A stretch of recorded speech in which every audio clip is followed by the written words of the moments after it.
Have you ever felt the frustration of your phone dying just before an important call? Or experienced the disappointment of missing the bus by a split second watching it drive away without a care? Frustration is more than just an annoyance. It's like that relative who overstays their welcome, eats all your snacks, and then decides to move in permanently. We've all been there, caught up in this troublesome situation. But it's time to do more than just pretend everything is okay. Today, we're going to tackle this problem once and for all. Join us as we explore 7 steadfast Stoic practices to not only manage, but eliminate frustration from our lives. Focus on your circle of control. Man is not worried by real problems so much as by his imagined anxieties about real problems. Epictetus. First up, let's talk about control, or more specifically, the illusion of it. You can't control the traffic that makes you late, or the weather that ruins your picnic. You can control your reaction to it, your emotions, your mindset. This isn't some magical fairy dust sprinkled over your life. It's a mindset shift. Take, for example, the act of missing a bus. You can punch the air and throw a fit. Or you could use those few extra minutes to take a deep breath and meditate. Maybe catch up on a podcast or simply enjoy the sky. The bus is gone, and no amount of frustration is going to change that. In today's fast-paced world, there's a rush to achieve more, be more, and do more. We're constantly bombarded with messages that equate our worth with our productivity. But life isn't a never-ending checklist. It's a series of moments, some planned and some unexpected, that together creates a tapestry of our experiences. So the next time you're caught in a spiral of annoyance because something didn't go your way, pause and ask yourself, is this within my control? If the answer is no, take a deep breath and let go. If yes, then act on it. No point tearing your hair out over a lost pause when you could be finding an alternative way to your destination. Embracing this first Stoic principle can be liberating. It's like finally deleting all those unused apps on your phone. You didn't even realize how much space they were taking up until they were gone. Unload the burden of the uncontrollable, and you will find more room to enrich your life with what truly matters. Imagine a world where everyone practiced just this one principle. No more road rage, no flare tempers in the grocery store line. Now, that's a world worth striving for. So, take the first step and focus on your circle of control. Zoom out from perspective and the view from above. Don't seek for everything to happen as you wish it would, but rather wish that everything happens as it actually will. Then your life will flow well. Epictetus. You know how in movies the camera often zooms out to show a bird's eye view of everything. It's easy to forget that our personal world isn't the entire universe. Sometimes we need a view from above to ground ourselves, to see that the issues we face are just a speck in the grand scheme of things. Feeling frustrated because your Wi-Fi is down?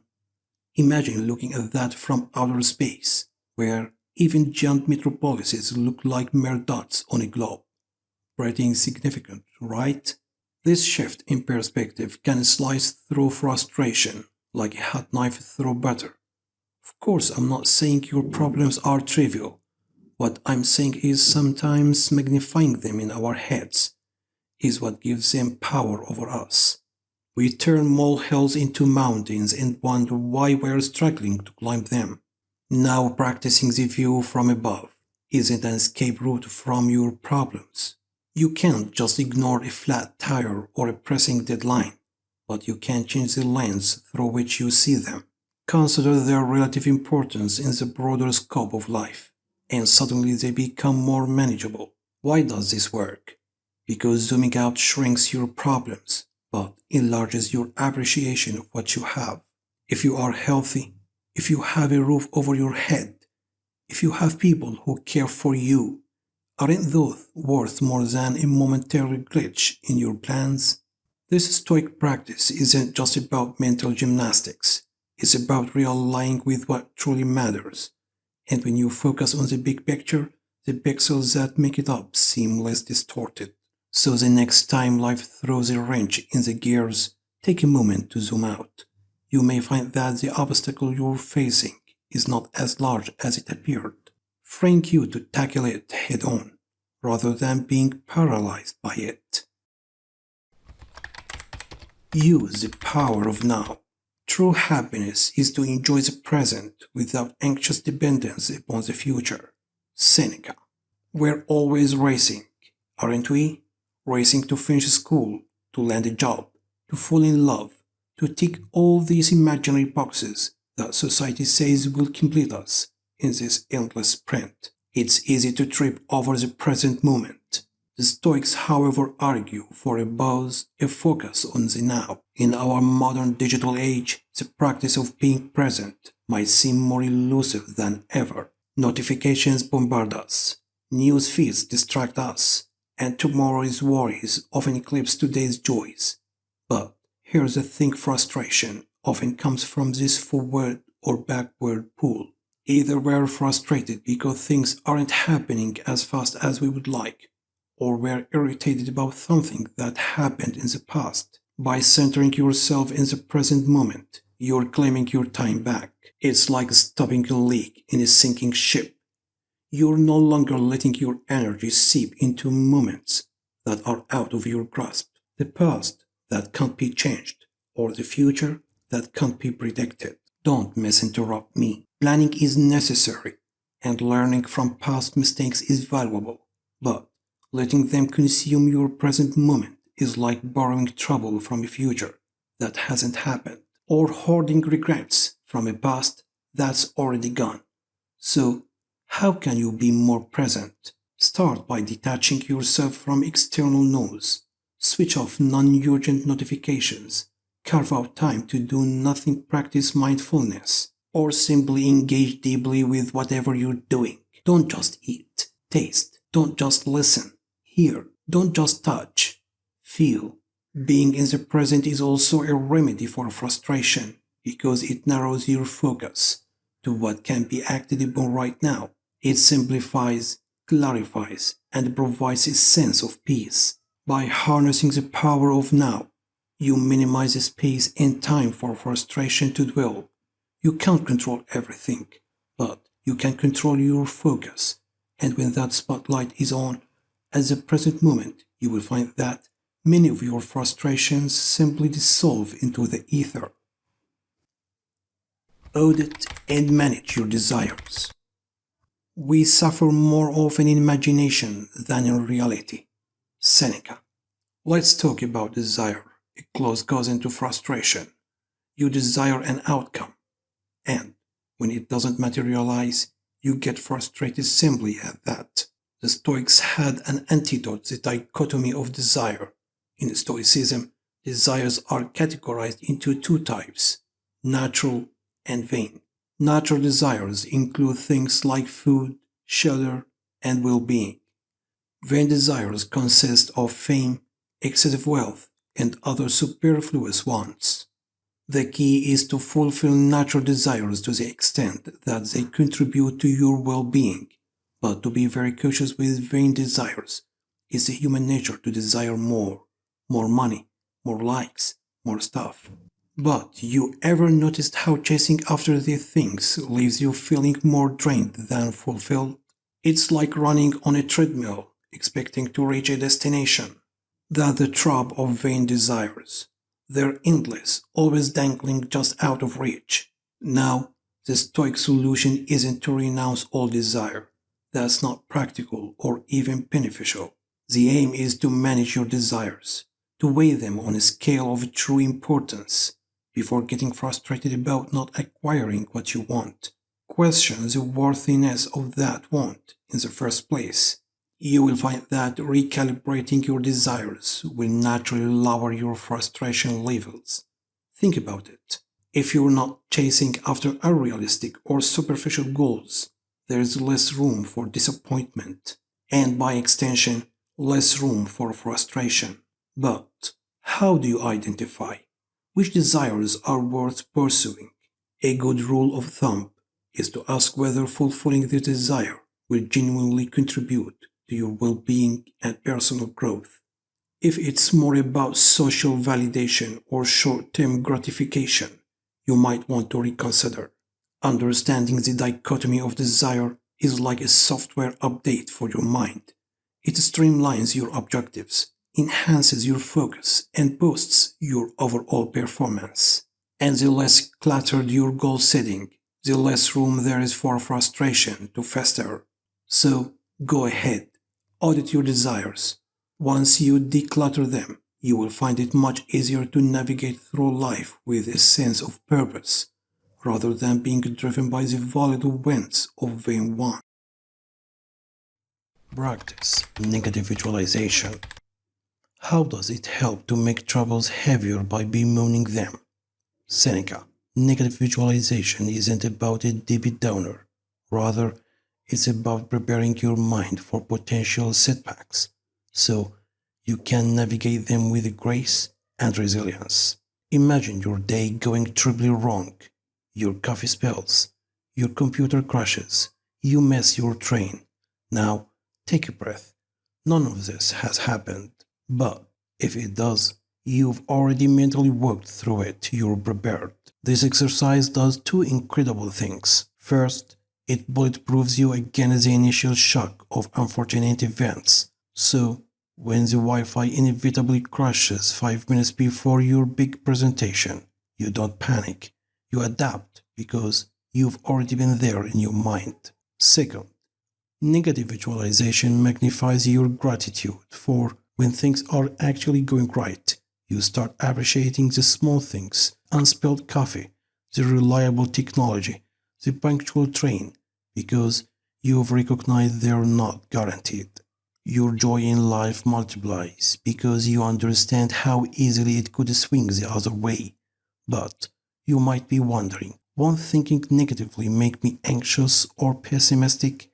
The Stoic answer is a resounding no. The aim isn't to dwell on the negative, but to touch upon it enough that you dilute its power to upset you. Don't use this as an excuse to expect the worst all the time. That's not what this is about. It's about making peace with uncertainty, fortifying yourself against the curveballs life may throw your way. Remember, it's not the situation, but your perception of the situation that causes stress and frustration, and how you perceive setbacks changes when you've already met them in your mind. So, try this the next time you're sipping your morning coffee. Take a few moments to visualize potential setbacks, and then let them go. You will find that when life does throw those curveballs, you will catch them with the grace of a seasoned player, not the panic of a first-timer. Alright, here's a challenge for you if you've come this far. I bet you can make it to the very end. Trust me, the most transformative part awaits in the conclusion. Do you have the perseverance to see this through? Prove it. Stick with me till the final word and I guarantee you won't regret it. Amor fati. Love your fate. Fate leads the willing and drags along the reluctant. Seneca. If you've been nodding along so far, this next Stoic principle might just resonate deeply with you, amor fati, or love your fate. It's more than just accepting what happens to you. It's about embracing it, loving it, knowing that every experience is a lesson in disguise. Got fired from your job, and instead of wallowing, consider it an opportunity for a career shift or to learn a new skill. Your relationship ended, as difficult as it is. It might be the universe's way of saying there is something better out there for you. This doesn't mean you shouldn't feel emotions like sadness or disappointment. Those are natural human responses. The Stoic angle is to feel them, acknowledge them, but then to flip the script. Ask yourself, how can this enrich my life? It's about converting what many consider bad into a new shade of good. Moreover, amor fati is liberating because it releases you from the crutch-holding blame replacing a mindset that can be so draining there is no room for "why me" when your default setting is "try me." So next time you hit a snack, don't just bear it. Embrace it, love your fate, and your fate will start loving you back. It's not about ignoring life's challenges, but about finding a way to dance in the rain rather than waiting for the storm to pass. Memento mori. Remember your mortality. Let's prepare our minds as if we would come to the very end of life. Let's postpone nothing. Let's balance life's books each day. Seneca. You might find this one a bit morbid, but stay with me. Memento mori is a phrase that translates to remember you will die, and its intention is far from dark. It's a vivid reminder to live authentically and passionately, focusing on what truly matters. Why? Because our time is finite. The notion of death brings sharp clarity to life's ambiguities. Annoyances and frustrations suddenly seem petty in the face of life's impermanence. Are you going to waste your precious moments agonizing over a rude comment or a minor setback? The Stoics argue that remembering our mortality helps us cut through life's trivialities and focus on what's genuinely important. But there is another layer to this. Knowing that our time is limited adds a sense of urgency. It prompts us to act, to change, to grow, to resolve, not tomorrow, but today. You no longer have the luxury history of postponing things that matters, knowing that life doesn't offer unlimited redos. So, how can you incorporate memento mori into your life without it becoming gloomy? Use it as a daily prompt when frustrated or stuck. Ask yourself, in the grand scheme of my finite life, how much does this moment truly matter? More often than not, you will find that what you're agonizing over is not worth sacrificing your peace of mind. The essence of memento mori isn't to generate fear, but to inspire action and gratitude. It's a tool to sift the gold from the sand, to separate what truly matters from the noise that constantly fills our lives. By reminding yourself of life's impermanence, you not only reduce frustration, but enrich your existence. Your days become more meaningful, your actions more deliberate, and your time more treasured. It's the ultimate reality check, keeping you anchored while encouraging you to live fully. Tell us in the comments your opinion about these 7 practices, which one you like the best, and how you're going to implement it. Thank you for watching.